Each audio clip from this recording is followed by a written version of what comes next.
Many women believe that having a man means when he is physically present, replies to messages, says, "I love you," or shares his time.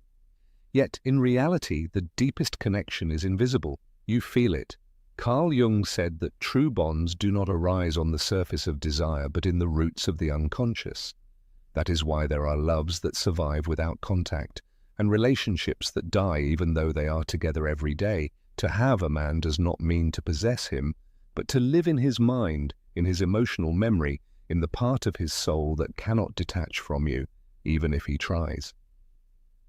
When a man is emotionally attached, he does not need to see you to think of you. Your presence becomes a symbol, an energy that accompanies, inspires, and at the same time disturbs him.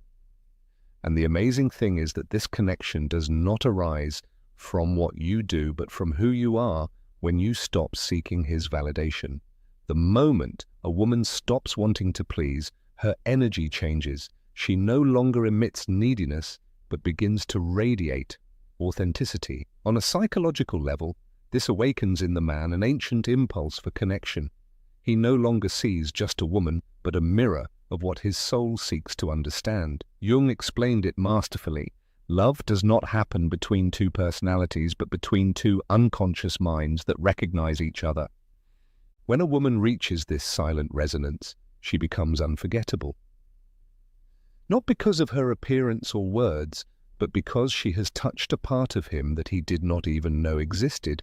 Then come confusion, fear, desire, and contradiction. But it's too late. The connection has been created. At that moment, you truly have him. Not because he is with you, but because his unconscious seeks you even in your absence. Because something in your being has entered his mind and refuses to disappear. And even if he denies it, distracts himself, or tries to rationalize it, part of him always returns to you. That is the silent power of psychological love. It is not conquered through effort, but through energy. It is not held by words, but by presence. And once it is born, his mind, body, and soul fall into a cycle of attachment he can no longer control. So before you try to have him, ask yourself if you are truly vibrating from your essence or from the fear of losing him. Because when you live from your center, there is nothing to prove. You naturally attract him and have him without needing to possess him. You do not have him when he is with you, but when his soul cannot forget you. Part 2. The male unconscious and his point of surrender. A man does not fall in love when he decides to. He falls in love when something inside him gives up without understanding why. Jung called this process the activation of the anima, the moment when the feminine energy within a man awakens, triggered by contact with a woman who reflects what his soul seeks. This moment does not happen with everyone. It happens with the woman who effortlessly makes him feel seen but not pressured, understood but not controlled. When the male unconscious is activated, the man experiences a confusing mix of emotions: attraction, fear, vulnerability, and the desire to protect. It is no longer just about physical attraction. Something inside him pushes him to approach her, even when his mind tells him he shouldn't. He begins to think of her for no apparent reason, remembers her in random moments, feels her presence, even at a distance. That is the first sign of unconscious surrender. When she becomes a constant thought without having done anything to cause it, Jung said that every man carries within him an inner feminine archetype, the anima, which symbolizes sensitivity, intuition, and emotional connection. When a woman embodies this symbol, even unconsciously, the man feels she completes him, not because he lacks something, but because she activates a part of him he has long suppressed. That is where his inner conflict begins. His ego, accustomed to control, resists, yet his soul surrenders, and the more he fights this feeling, the stronger the connection becomes, because the unconscious knows no strategies, only resonance. When a woman touches his emotional center, the rational mind loses its power. The fascinating thing is, this process has nothing to do with words or romantic gestures. Surrender often happens in silence, in a long look, a calm gesture, a peaceful presence that demands nothing. At that moment, the man feels something different, something that confuses him but irresistibly attracts him. And even if he pretends indifference, his body betrays him. His pupils dilate, his breathing changes, his tone softens. These are physiological reflexes of the unconscious, its way of saying, I recognize her. She is the mirror that awakens my soul. This surrender is not weakness, but transformation. When a man meets a woman who reflects his deepest self, he can never love in the same way again, because after her, everything else seems superficial. A man does not surrender to the one who conquers him, but to the one who mirrors him. Part 3. What truly awakens his emotional bond and what doesn't. Many believe that a man bonds through desire, attention, or because of the intensity of a woman who makes him feel important. But that is only the surface. True emotional attachment, the one Jung described as the union of two unconscious minds, does not arise from desire but from the deep emotion he feels in her presence. When a woman radiates authenticity, she does not try to impress or prove her worth. She is so connected with her inner being that her energy becomes stable, coherent, and magnetic. The male unconscious perceives this inner coherence as emotional safety, something it rarely finds in the outer world. Then, something almost imperceptible happens. His emotional system begins to associate her presence with calm, with home, with comfort. It is not her beauty that truly fascinates him, but how he feels about himself when he is with her. That is the difference between fleeting attraction and deep emotional attachment, when he feels that he can be vulnerable without being judged, that her silence is not a threat, and that he doesn't have to constantly prove his worth to be accepted.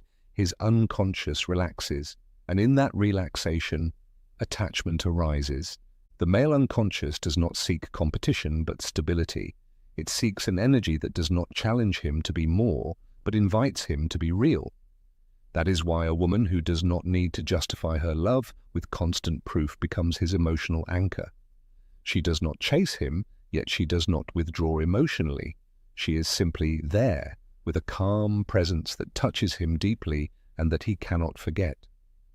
Jung said that every true encounter is a recognition of souls. This recognition happens when both drop their masks, when you stop trying to be the perfect woman, and he, without realizing it, lays down his armor. In that moment, an energetic exchange occurs that transcends rational thought. His unconscious begins to store you as part of his own inner experience. Then the subtle signs of attachment appear. He seeks you without reason, reacts to your distance, remembers the smallest details, or even dreams of you. It is not magic. It is psychological projection. Your energy has entered his emotional field, and his mind unconsciously builds bridges to keep you present. That is why the greatest mistake is believing that you can create attachment by giving more, offering everything, showing unconditional love. True connection arises from balance. You give without losing yourself. You love without begging. You share without emptying yourself. When you reach this point of balance, you become his strongest emotional symbol. Because a man does not bond with what controls him, nor with what worships him, but with what calms him. When you awaken that peace within him, when his soul feels it can rest with you, you don't need to do anything else. True love is not the one that screams loudly, but the one that remains felt, even in silence. Part 4. The paradox of detachment. When you stop seeking him, he begins to seek you. Here lies one of the most powerful and least understood phenomena of love psychology. The more you try to hold on to someone, the more they move away. But when you learn to let go, their energy begins to seek you. Carl Jung explained that the human soul moves in polarities, attraction and repulsion, desire and resistance. When a woman acts out of neediness, she activates in a man the opposite polarity, the impulse to flee. But when her energy becomes free, calm and detached, the male unconscious perceives something deeply confusing. He loses control over how she makes him feel. Detachment does not mean coldness or indifference, but emotional strength. It is the ability to love without turning love into a strategy to avoid loss. When a woman lets go, she does not stop loving, she only stops begging. And this change is felt by the man immediately, even if he cannot explain it. The male unconscious responds to mystery, not predictability. When he knows you are always available, his mind relaxes and loses interest. But when he senses that you are not always there, that your life does not revolve around him, an emotional tension arises that drives him to seek you. This is not manipulation, it is the psychic nature of desire. Jung said, "Only when something becomes unreachable does the soul begin to truly desire it. When you withdraw calmly, without resentment, without explanations, you create an emotional void, and that very void becomes the mirror of his own longing. Suddenly he begins to wonder, what is she doing? Why doesn't she reach out? Maybe she doesn't need me anymore." These questions are not rational. They are the result of his unconscious trying to restore the energetic connection that has been loosened. The irony is, in this silence he feels you the most. Your absence weighs heavier than your constant presence, because he can no longer be sure you are waiting for him. That awakens in him a primal emotional reaction, the urge to reconnect. His mind seeks explanations, but his body and soul know only one thing: he misses you. Emotional detachment has a high frequency. When you are at peace with yourself, not out of pride but out of self-love, you radiate an energy that neither asks nor demands. This energy is magnetic. The man perceives it as emotional elegance, as quiet strength, and his unconscious feels drawn to it without knowing why. When you stop looking for him, he begins to look for you. When you stop showing him that you need him, he begins to need you. And when you stop trying to conquer him, his soul begins to fear losing you. Detachment does not remove. It restores balance. It gives the connection back its natural power. The energetic balance that was lost when one side gave more than the other.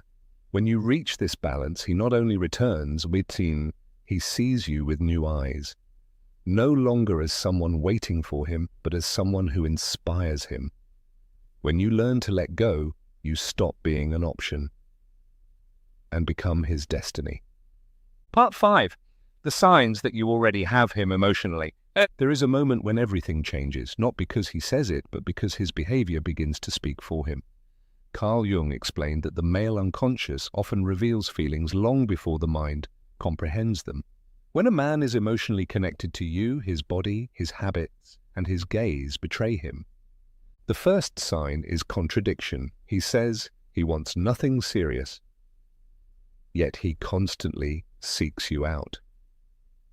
He claims he is not ready for a relationship, yet cannot bear the thought of losing you.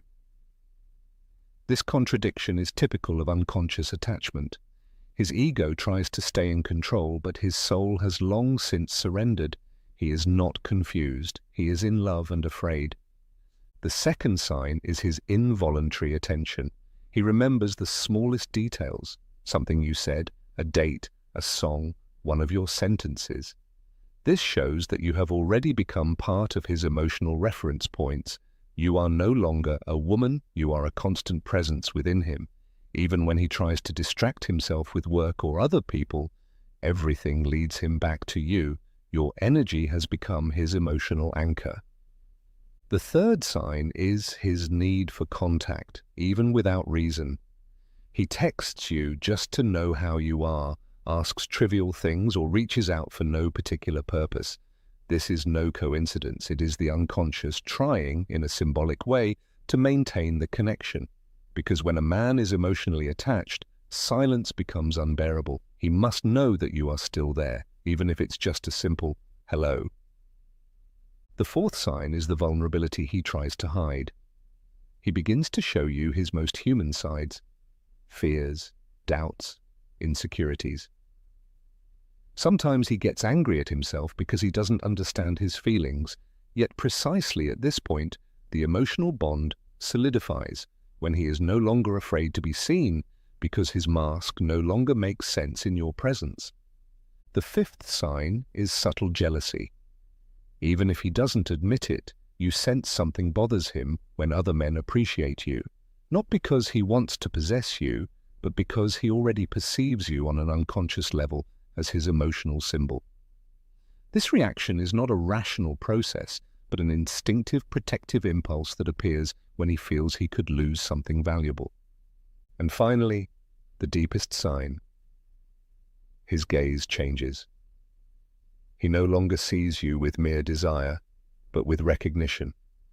This silent look that lingers a moment longer is the language of the soul that says, "You are already within me." At that moment, you are no longer an experience, but a mirror his unconscious has woven you into his emotional story. Even if he denies it, a part of him already belongs to you. This does not mean that he is ready to admit it or commit. Often, a man needs time to accept the depth of his feelings. But the truth is there. His soul has surrendered, even if his mind still resists, and you will know it without words. The way he looks at you, seeks you, or avoids you says more than any promise. The unconscious cannot lie. When a man has absorbed you into himself, silence becomes a confession. He doesn't say it, but his soul has already chosen you. Part 6. How to keep his bond without losing yourself. Here is where many women make their biggest mistake. As soon as they feel that a man is emotionally involved, they try to secure that love, seeking confirmation, words, promises. Yet paradoxically, that very effort destroys the magic. Jung said that true love arises in the balance between the I and the you, between the desire for connection and the need for individuality. When one dissolves into the other, the bond becomes dependence, not relationship. That is why your true power, once you already have him emotionally, lies in not trying to hold him. It sounds contradictory, but the unconscious male bond grows through mystery, through the sense that he can never fully possess you. When a man feels that he could lose you, his emotional energy stays awake and active. This is not about manipulation, but about keeping alive the emotional tension that makes him want to keep winning you. Don't give everything, even when he has opened up. Total surrender without balance leads to saturation. The male unconscious stops seeking what it already owns. Therefore, keep your own space, your routines and passions that don't revolve around him. When he sees that you live with purpose, that you radiate authenticity, his unconscious feels both admiration and desire. This mix is irresistible. It keeps him emotionally bound without feeling trapped. The second key rule, do not react out of lack. If he pulls back a little, don't chase him. The male unconscious needs space to process what it feels. When you respect his silence without punishing him or demanding explanations, you give him a rare emotional experience, that of a woman who does not need to control him to feel safe. This energy attracts him because it embodies emotional maturity. The third rule, be a mirror, not a refuge. Don't try to heal him or save him from his wounds. Every man must face his own shadows. Your task is not to rescue him, but to show him who he can become. When your presence confronts him with his potential instead of his pain, his unconscious begins to associate you with growth rather than suffering. This creates a deeper bond than any declaration of love. The fourth rule, maintain your feminine energy without losing your inner balance. Gentleness, empathy, and intuition are magnetic forces, but they must arise from balance, not from self-denial. A woman who rests in herself radiates a calm that disarms a man. She does not need to fight, beg, or explain. She simply is. And this, Jung said, is what awakens in the male unconscious the sense of having found something whole. Remember, the goal is not to conquer his mind, but to touch his soul. and the soul responds only to authenticity. When you let your light shine without depending on his, he feels that your love does not limit him but elevates him. Thus, the connection remains alive without you losing yourself, not through struggle, but through serenity, not through need, but through the natural attraction of a woman who knows her worth. Don't hold him, shine, and he will know where he belongs. Conclusion: the love chosen by the soul. When a man is willing to risk his peace, his logic, or even his pride for a woman, it is not because he has lost control, but because his unconscious has recognized something that his mind cannot explain. Jung called it a symbolic coincidence, a resonance between two souls that meet beyond reason. It is neither obsession nor dependency, but the experience of recognizing oneself in another, the feeling that the soul has found a missing piece. But here lies the secret. This kind of love cannot survive through fear or dependence. When the bond arises from the unconscious, it must mature through consciousness. What begins as deep attraction, projection, or fascination must evolve into conscious love, a love in which both choose each other, not out of need, but out of freedom. The woman who inspires this love is neither the one who gives herself up completely, nor the one who hides behind masks. She is the one who has learned to know herself, to integrate her own shadow, and to love without losing her individuality. Jung said that the deepest relationship is not between two finished people, but between two beings who help each other become whole. That is the essence of love that transcends desire. Two souls that do not consume each other but grow together. Therefore, when he says, does, or remains silent, and you feel confused, seek the answer not in his words, but in his energy. The unconscious speaks in gestures, in pauses, in small contradictions that reveal what the ego cannot admit. If he protects you, cares, tries to understand you, even without knowing how, then he is already more deeply connected than he wants to admit. He may not say it, because his mind still fears losing control, but his soul has already chosen. And you need to know only one thing. You do not need to prove your worth to be loved. True love is not fought for. It reveals itself when both souls are ready to meet without fear. It's not about making him love you. It's about allowing love to happen when you are at peace. When you vibrate from that inner calm, you become a mirror in which he can also see himself without a mask. Then love stops being a game of strategies and becomes a transformation, a shared journey of awakening, a silent movement between two unconscious minds slowly becoming aware. True love does not bind you, it frees you. It does not fill you, it awakens you. And this is the love Jung would call destiny, the one that does not arise from need, but from the soul.